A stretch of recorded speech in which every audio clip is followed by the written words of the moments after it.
Thank you Squarespace for sponsoring this video! The 1973 animated Star Trek was a unique animal for Saturday morning cartoons. In his book, Creating the Filmation Generation, Lou Scheimer said NBC wanted it so bad they agreed to remain essentially hands-off, which allowed the show to cover more taboo topics, like referring to killing, portraying death, and even referring to God. Many who worked on the show felt it wasn't truly kiddie fare and should have been on primetime. But, adult as it could be, it wasn't always the height of smart. And like all of Trek, despite being fairly intelligent in the mean, it periodically got preposterous, or downright dumb. It'd be easy and unfair to pick on the show's extremely limited and stiff animation, and numerous and often laughable production errors, but they're not the fault of the scripts and stories. So let's stick to the things that don't make much, or frankly any sense, except where this on-the-cheap approach hurt the episode. And when we talk about the series as a whole, we try to focus on things that typify the show rather than the episode-specific things. But that's hard for Saturday morning shows, which were never produced in the same numbers as primetime. In its 2-season run on NBC, the animated Trek produced only 22 segments. As such, we'll be more episode-specific here than when we discussed the dumbest things of TOS or TNG. With all that being said, I'm Bree from TrekCulture, and now, on to the animated show. Number 10. Exit Screen Right. Fans rightly complained about the nonsensical design of the TOS Enterprise bridge having only a single turbolift for access, one which would be, and was, cut off by both Khan and Kang. So, when addressing this flaw for the animated show, what was the solution? Add a second turbolift. That's a facepalm moment. This second lift was added near the front of the bridge because most of the character animation of the show depicted them moving towards screen right. That way, you would not have to turn them around. Filmation veteran Robert Klein explained in his book Star Trek: The Official Guide to the Animated Series. The trouble with flipping Star Trek characters is the badge, so they tried to avoid that when they could.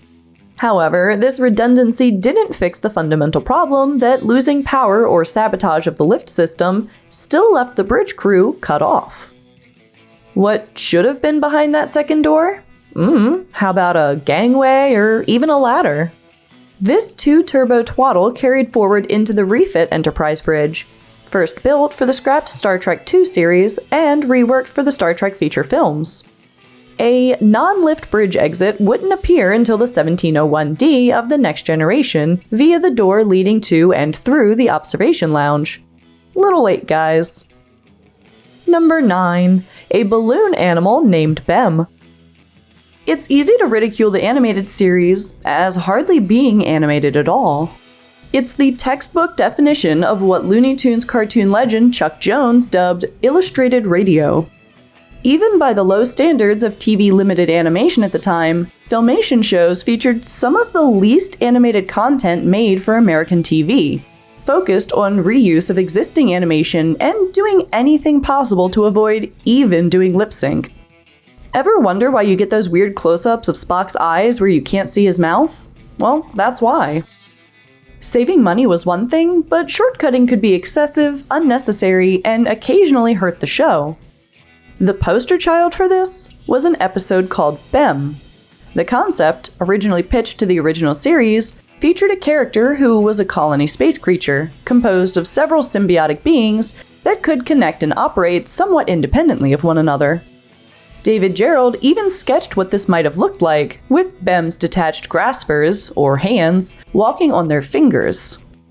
Such a creature was incompatible with Filmation's spendthrift solutions, and the episode's design is in every way different from Gerald's 1967 concept.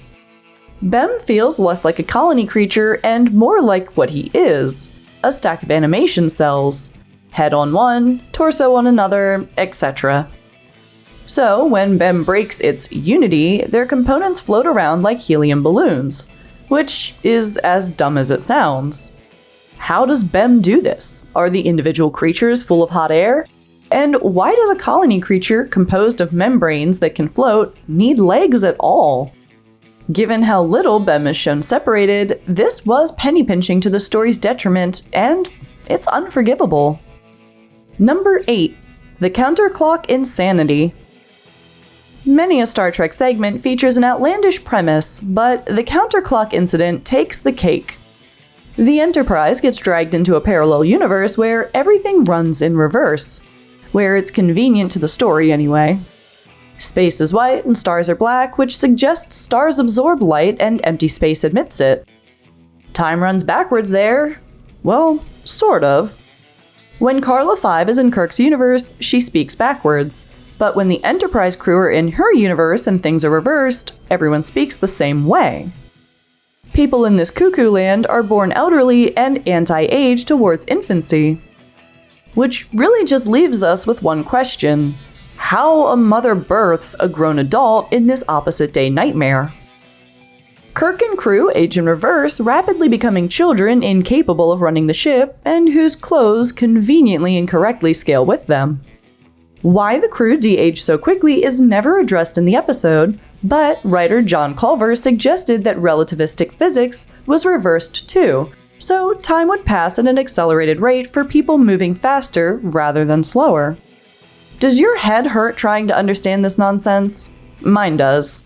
Let's just Benjamin Button this right off.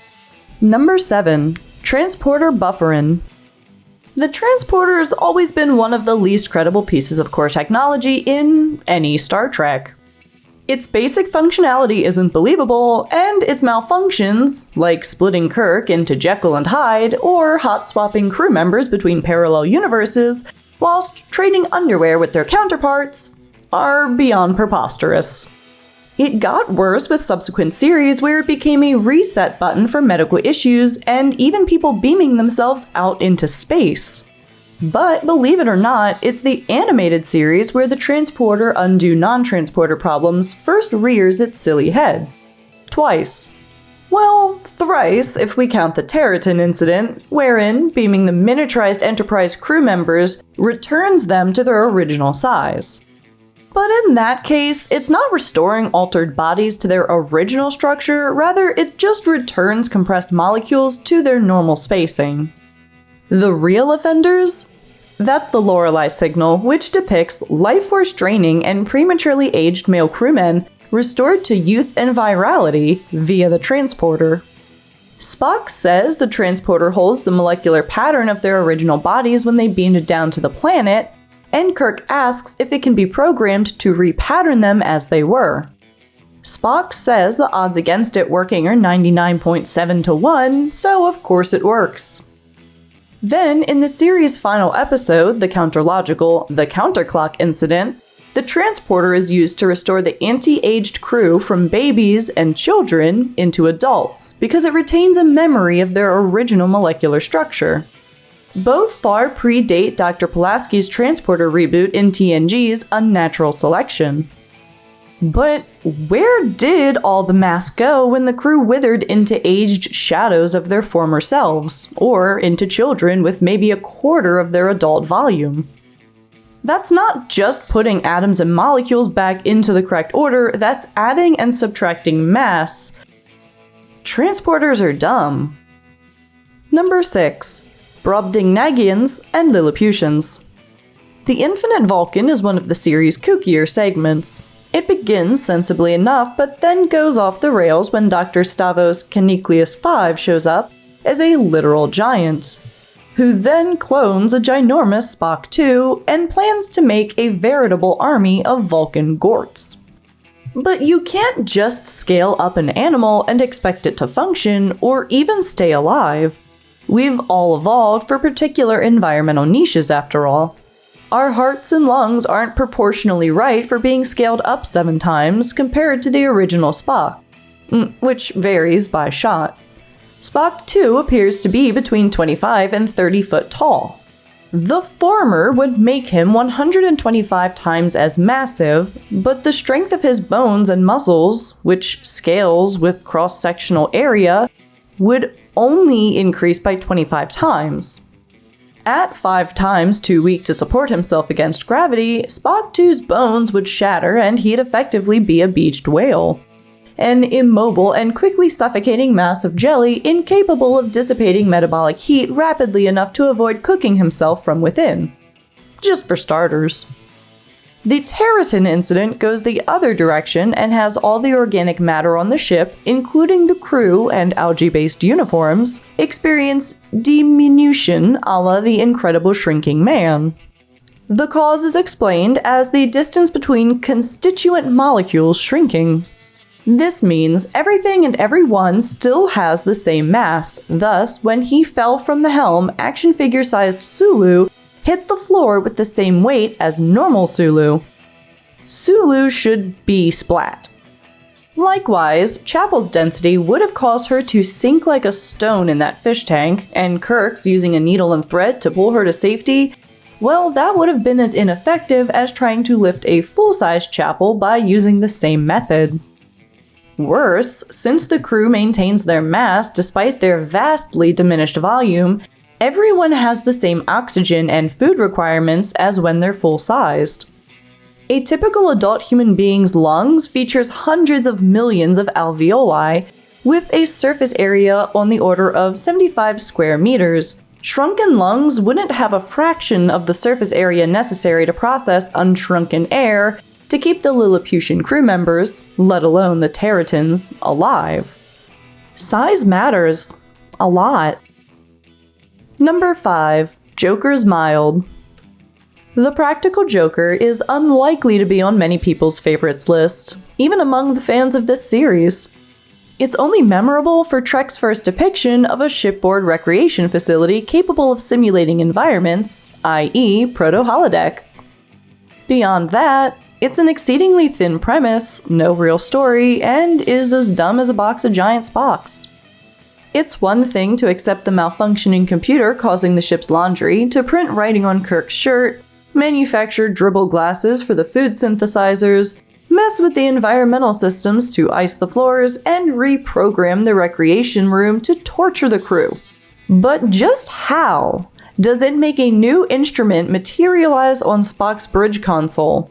Is it beaming things onto the bridge? How does nobody notice?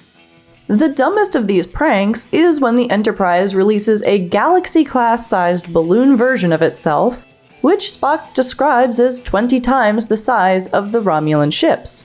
One assumes the computer had the ship's machinery fabricate it, but how did it get into what Uhura identifies as the main cargo hatches?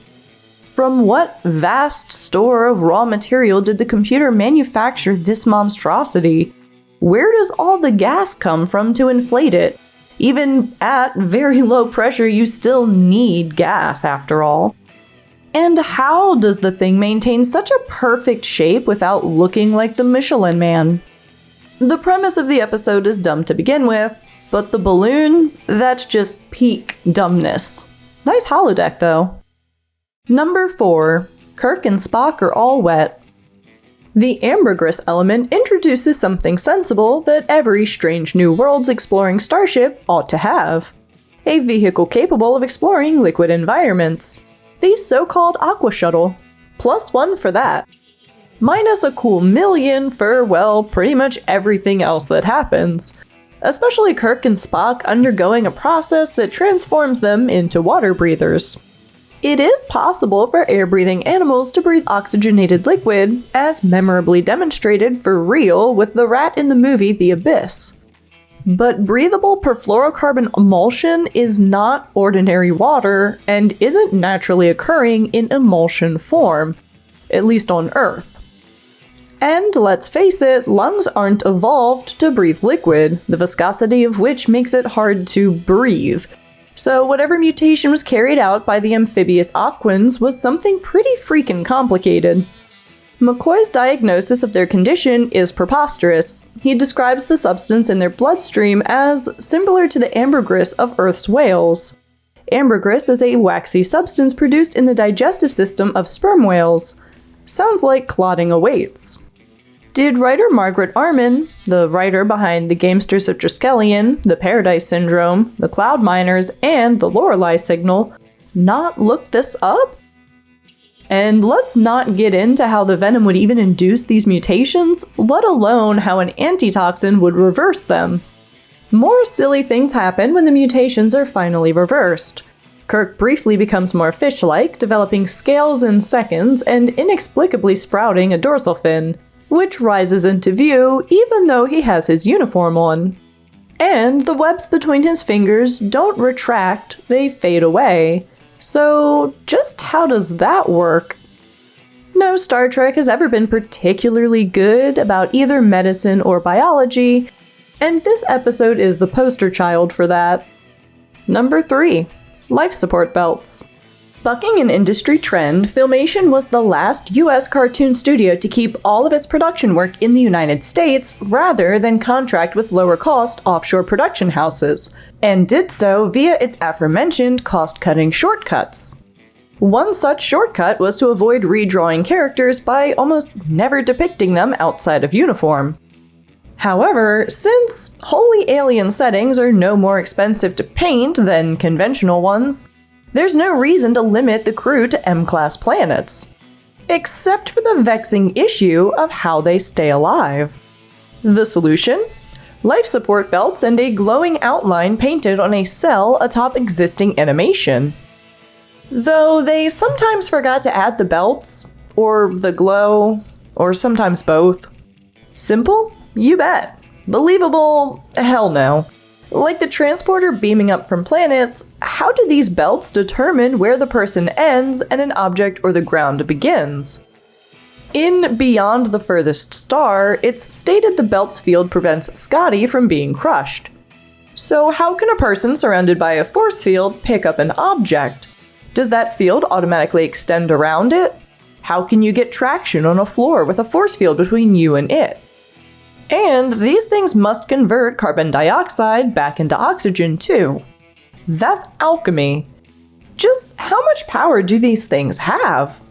In a different reality, we might have gotten these in the original series. A first draft of the Tholian web suggests something like this, and a Bob Justman memo comments on the notion, but thankfully we finally got spacesuits instead. Filmation wasn't done with the idea though. In Space Academy, characters had life support badges, and its spin-off, Jason of Star Command, had belt-mounted life support units. Both functioned almost identically, and just as preposterously as their animated Star Trek predecessors. Number 2. Sympathy for the Devil. The infamous Star Trek V: The Final Frontier wasn't the first time the franchise toyed with the notion of the Enterprise crew meeting God. Gene Roddenberry's rejected 1975 Star Trek II script, known as The God Thing in fandom, though that was only the name of the never-finished novelization based on the script, featured this premise. But it was the animated series that first tried to go there, albeit obliquely. It implies the existence of the Almighty by portraying his opposite number, the devil. Admittedly, Lucien wasn't called out specifically as Satan, but from his almost Lucifer-like moniker and his AKAs, that's clearly who he's a stand-in for.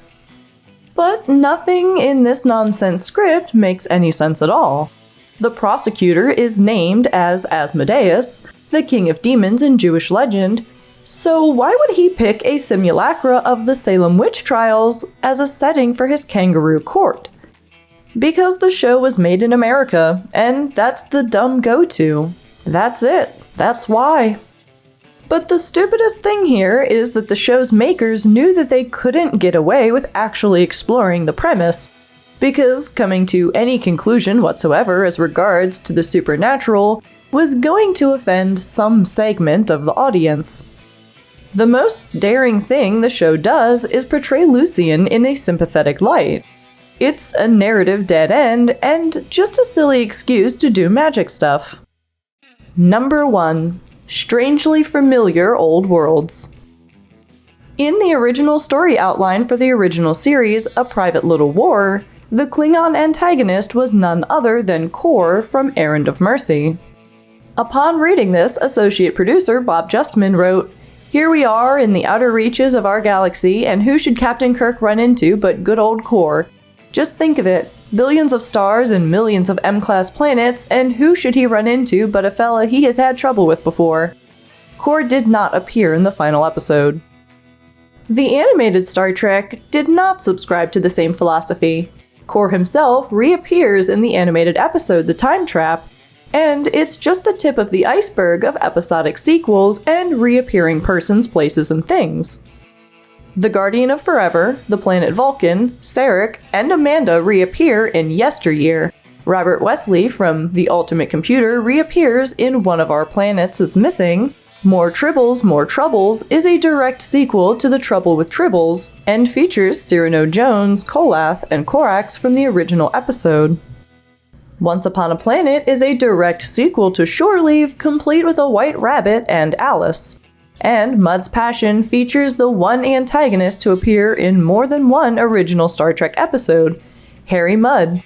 That means major callbacks in 22% of the episodes and 8 reprised characters, 10 if you count Alice and the White Rabbit. Captain Kirk's familiar narration still promises to explore strange new worlds at the start of each episode, but much is far too familiar. Stupid small universe syndrome starts right there in 1973. Hi, I'm Duncan Rillick, and I collect relics from before the burn.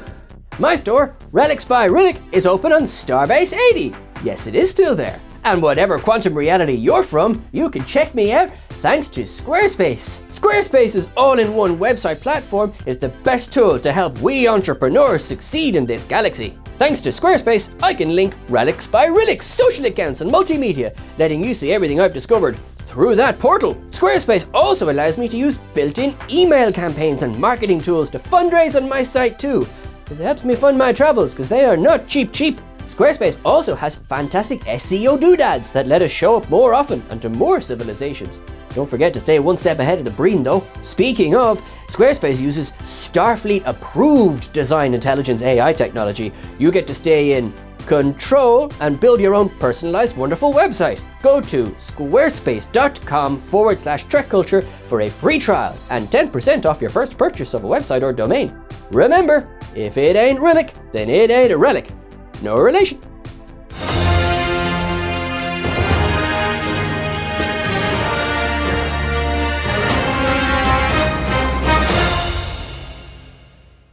And those were 10 of the dumbest things in Star Trek the Animated Series. If you enjoyed this all-in-good fun video, then don't forget to give us a like, and if you want to see more, then go ahead and hit subscribe so you never miss an upload. If you want to keep up to date with us, then you can follow us on social media. We're on Twitter and Blue Sky at TrekCulture and Instagram at TrekCultureYT. And if you'd like to find me elsewhere, you can find me on Blue Sky and Instagram under the handle TrekkyBree. And with that, I hope you all have a great rest of your day, and don't forget to live long and prosper.